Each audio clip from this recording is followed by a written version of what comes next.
Bismillahirrahmanirrahim. Assalamualaikum guys. Saya berada di Dengke sekarang ni. Jam menunjukkan pukul 5.33 petang. Okey, nampak di sana tu awan mendung telah berarak masuk. Tadi tak ada, tadi clear. Okey, daripada pukul 2.30 tadi cuaca sangat baik.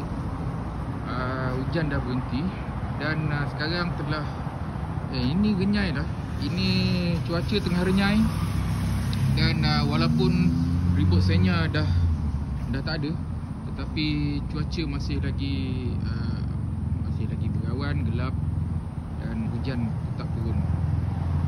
Di sebalik sana tu ada matahari. Boleh nampak sana tu ada matahari.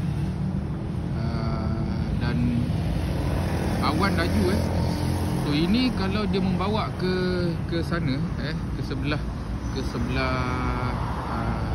mana sebelah sana mana selatan.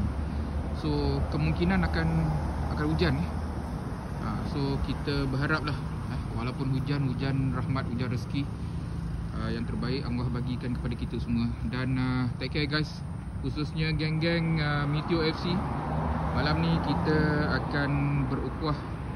Kita akan bersama-sama bersukan, menyihatkan badan dan membawa satu misi lah. Jaga dirilah. Alright. Assalamualaikum.